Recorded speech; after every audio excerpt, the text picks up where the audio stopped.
a seismic declaration that has sent shockwaves through the corridors of global power, North Korea has thrown its full weight behind Burkina Faso's revolutionary leader, Captain Ibrahim Traore, vowing to shield the West African nation from what it calls the imperialist menace of Donald Trump's impending return to the White House. This unprecedented alliance, announced in a fiery joint statement broadcast across state media in both nations, marks a blistering escalation in the burgeoning anti-Western movement, a raw, unyielding crusade against neocolonialism, economic exploitation, and the suffocating grip of Western hegemony that has long strangled the global South. The statement, dripping with defiant rhetoric, accuses the Trump administration in waiting of plotting aggressive interventions to undermine sovereign African states daring to break free from the chains of foreign domination. The Democratic People's Republic of Korea stands shoulder to shoulder with the valiant people of Burkina Faso, proclaimed North Korean Supreme Leader Kim Jong-un in a rare personal address. We will provide unwavering support, diplomatic, strategic, and material, to Comrade Traoré in repelling the barbaric threats from the American warmonger Trump, whose policies embody the rotten core of neo-imperialism. Traoré, the 37-year-old firebrand who seized power in a 2022 coup and has since transformed Burkina Faso into a beacon of Pan-African resistance, echoed the sentiment. This is not just aid, it's a declaration of war on the exploiters. Together, we dismantle the yoke of colonialism once and for all. To grasp the inferno of this development, one must plunge into the churning undercurrents of the anti-Western movement that has ignited across Africa and beyond. Born from the ashes of centuries-old exploitation, from the transatlantic slave trade to the post-colonial plunder by multinational corporations and Western-backed puppets, this movement is no mere protest. It's a volcanic eruption of reclaimed sovereignty. In Burkina Faso, Traoré embodies its fierce heart. Since ousting the French-influenced regime, he has expelled French troops, severed ties with exploitative mining deals that funneled billions in gold and uranium to Paris while leaving Burkinabe in poverty, and aligned with Russia and other non-Western powers for military aid against jihadist insurgencies.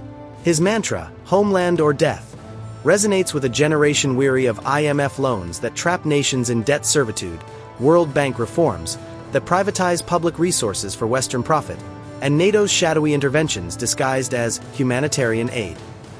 North Korea's entry into this fray is a masterstroke of ideological synergy. Isolated yet unbowed, Pyongyang has long positioned itself as the ultimate anti-imperialist fortress, surviving U.S. sanctions, nuclear standoffs, and economic blockades through sheer resilience and Jewish self-reliance. Kim's regime views Trump's bombastic America First doctrine, with its tariff wars, military posturing, and threats to cut aid to ungrateful nations, as a direct echo of historical aggressions, from the Korean War's devastation to modern-day encirclement by U.S. bases. By backing Traoré, North Korea isn't just offering rhetorical solidarity.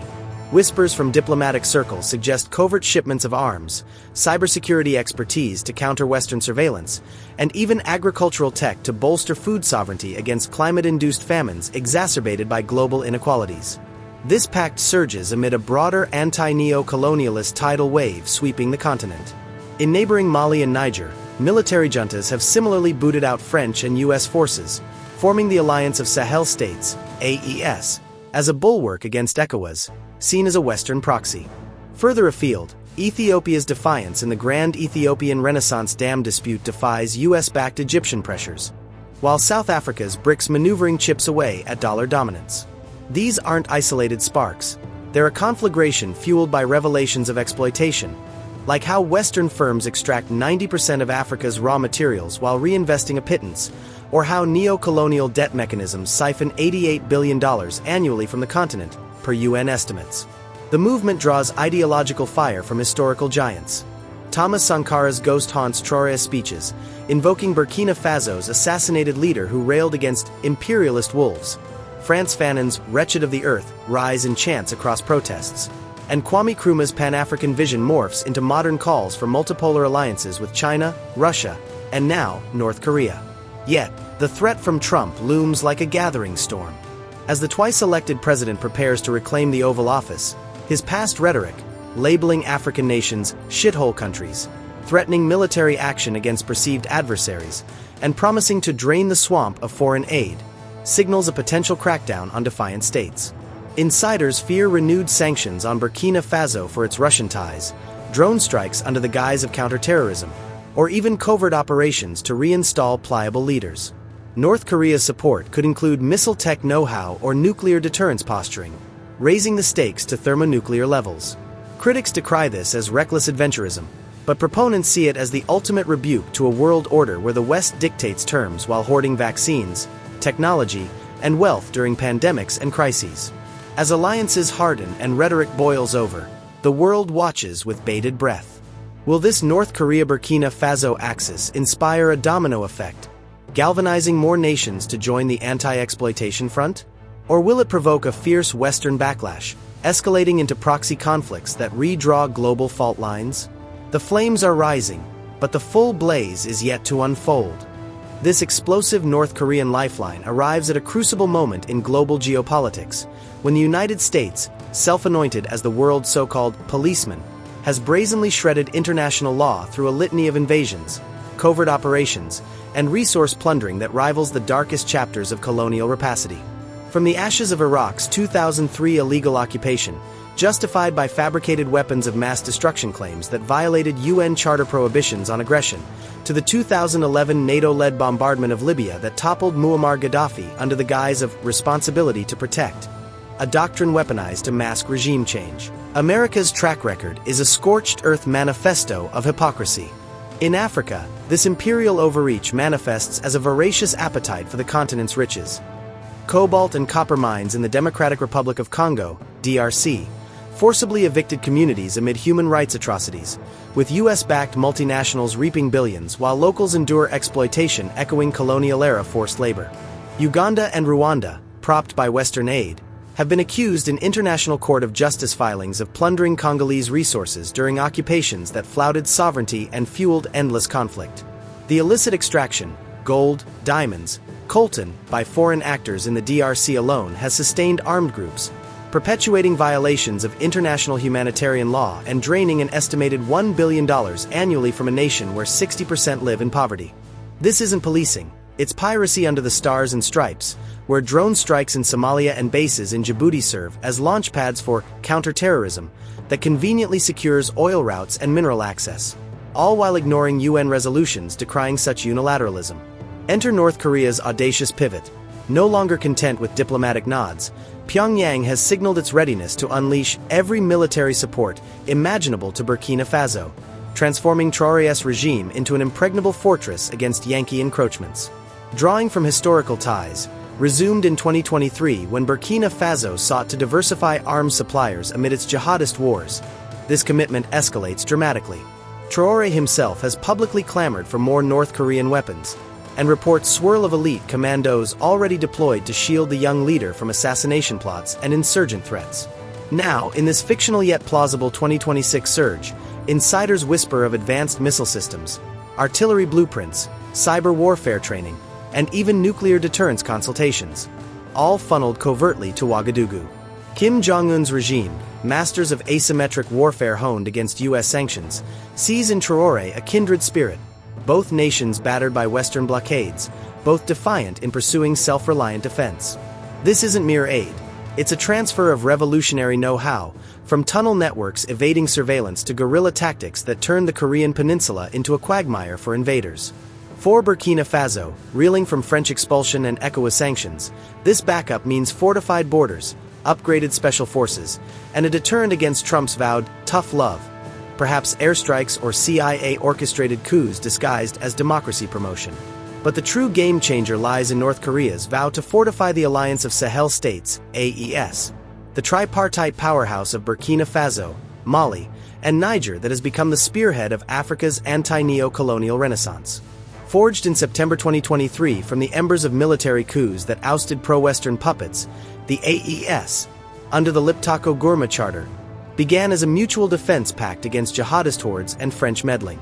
By 2025, it evolved into a full-fledged confederation, launching joint investment banks, a unified currency blueprint to escape the CFA franc stranglehold, and coordinated military ops with Russian Wagner successors, now Africa Corps, to reclaim gold mines from Western corporations. Economic projections glow: Burkina's 5.5% GDP growth, Niger's uranium-fueled 9.9% surge, Mali's cotton and gold booms. all amplified by rejecting IMF debt traps that siphon wealth northward. Yet, vulnerabilities persist. Jihadist incursions by JNIM, Al-Qaeda affiliates, conquering swathes of Mali. Internal inequalities where Niger's resources enrich elites while Burkina's farmers starve, and Western sabotage via sanctions and proxy insurgencies. North Korea's infusion promises to steal this alliance. Joint exercises in desert warfare, sharing anti-aircraft tech to counter U.S. drones, and ideological training camps preaching Jewish self-reliance to AES troops. Imagine Pyongyang's engineers building fortified bunkers along the Sahel's porous borders, or cyber units hacking Western surveillance nets that track AES movements. This bolsters not just military muscle but the ideological core, a rejection of neocolonialism where France's uranium extraction from Niger powered European lights while locals lacked electricity, or U.S. firms in Mali hoarded gold profits amid famine. As Trump's shadow lengthens, with pledges to secure American interests in Africa's critical minerals for EVs and tech, the AES-North Korea axis could ignite proxy wars, redraw alliances with BRICS giants like China and Russia, or even inspire copycat blocs in the Horn of Africa. The undercurrents swirl with peril and promise. Will this fortification repel invasion or invite escalation? The powder keg simmers, its fuse hissing ever closer. And as the geopolitical chessboard shifts with tectonic force, whispers from Beijing hint at an imminent thunderclap. China, the dragon of the East, is poised to extend its formidable claws in full-throated support to the Alliance of Sahel States, AES, forging a colossal coalition that could shatter the remnants of neocolonialism across Africa like fragile glass under a hammer's blow. This isn't mere speculation, it's the culmination of years of calculated courtship, where China's Belt and Road Initiative has already snaked through the Sahel's sands, pouring billions into infrastructure. Roads in Mali, ports in Niger, solar farms in Burkina Faso, while deftly sidestepping the West's sanctimonious lectures on democracy. In 2024 alone, as the AES Confederation coalesced from the Liptako-Gurma Charter into a defiant economic and military bulwark, Beijing pledged over $50 billion in financing to West African juntas, framing it as win-win partnerships that liberate nations from debt peonage to the IMF and World Bank. Now, in this 2026 flashpoint, sources close to the Chinese Foreign Ministry suggest an escalation. Not just loans and locomotives, but military hardware, drones, surveillance tech, and training academies to arm the AES against jihadist shadows and Western saboteurs. This alliance would catapult the AES into a powerhouse, blending North Korea's unyielding defiance, Russia's Wagner-forged steel, now rebranded as Africa Corps, and China's economic juggernaut, creating a multipolar fortress that threatens to dismantle neo-colonial strangleholds from Cape to Cairo. Delve into the marrow of this brewing behemoth. China's pivot to the AES is rooted in a shared revulsion for Western exploitation, where Africa has been treated as a resource buffet. Uranium from Niger lighting French reactors while locals grope in the dark, cobalt from Congo powering American EVs amid child labor scandals. Beijing's strategy is surgical. In Mali, where UN peacekeeping once saw 403 Chinese troops deployed under MINUSMA, the focus shifts to bilateral pacts that respect sovereignty, as echoed by Burkinabe advisors who proclaim, "Russia and China respect us." A stark contrast to French condescension. For the AES, this means amplified growth. Burkina's 5.5% GDP surge fueled by Chinese-backed gold refineries reclaiming profits from foreign hands. Niger's uranium boom at 9.9%, with Beijing offering fairer deals than Arriva's colonial-era contracts. Mali's cotton and mining sectors blooming under joint ventures that prioritize local jobs over expatriate enclaves. Yet, it's the ideological fusion that ignites the threat to neo-colonialism. China's community of shared future rhetoric aligning with AES's Pan-African self-reliance, eroding the CFA franc's grip through proposed unified currencies and investment banks that bypass Western gatekeepers. Imagine AES troops, drilled by Chinese special forces in desert maneuvers, wielding Huawei-secured comms to coordinate against ECOWAS incursions, or joint cyber defenses repelling U.S. hacks on critical infrastructure. This coalition doesn't just defend borders, it assaults the very architecture of exploitation, inspiring uprisings in debt-choked neighbors like Senegal or Cameroon, where Chinese loans offer escape from Paris club nooses.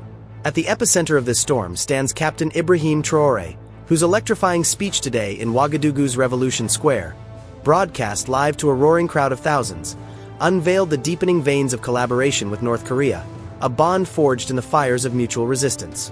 Our government is forging unbreakable ties with the Democratic People's Republic of Korea, Traoré thundered, his voice a rallying cry against the winds of imperialism. Through diplomacy that honors our sovereignty and joint military tasks soon to be revealed, we will stand unbowed against the exploiters who seek to recolonize our lands. This isn't empty oratory. It's a blueprint for revolution. Traoré, drawing from his nation's Sankara legacy, detailed how Burkina Faso has resumed ties severed decades ago, welcoming North Korean expertise in everything from agricultural self-sufficiency to cyber defenses against Western espionage. Reports confirm elite North Korean commandos, up to 700 strong, already embedded, shielding Traoré from coup plots and training Burkinabe forces in asymmetric warfare that turned Pyongyang's hills into fortresses. The joint military tasks tease something monumental. Perhaps shared missile tech to deter drone strikes, or coordinated exercises with AES partners that integrate North Korean tunnel tactics into Sahel defenses, turning vast deserts into impenetrable mazes. Traoré's address, laced with defiance, accused the incoming Trump administration of embodying the barbarism of endless wars and resource theft, invoking historical grievances from Vietnam to Iraq, where U.S. interventions left scars while hoarding spoils. Peel back the layers. This speech resonates because Traoré isn't just a leader. He's the avatar of Africa's awakening, channeling Frantz Fanon's call to arms against psychological colonization. In Burkina Faso, where French troops were expelled amid revelations of rigged mining contracts siphoning 90% of gold revenues abroad, North Korean partnership means reclaiming agency. From weapons acquisitions bypassing UN sanctions to ideological exchanges on juche, adapting self-reliance to combat food insecurity amid climate chaos. Across the AES, this ripples. Mali's juntas eye similar pacts, Niger's uranium guardians seek NK cyber shields against hacks, all while China's shadow looms, promising to weave these threads into a tapestry of resistance. Social media erupts with support, from ex-posts hailing NK's bold message to videos of Traoré's UN-like rebukes, fueling a digital revolution that amplifies the anti-neocolonial roar. But perils lurk. Will Trump's America First unleash sanction storms, or provoke proxy clashes? As alliances crystallize and unveilings approach, the Sahel simmers on the brink, its destiny hanging by a thread of fire.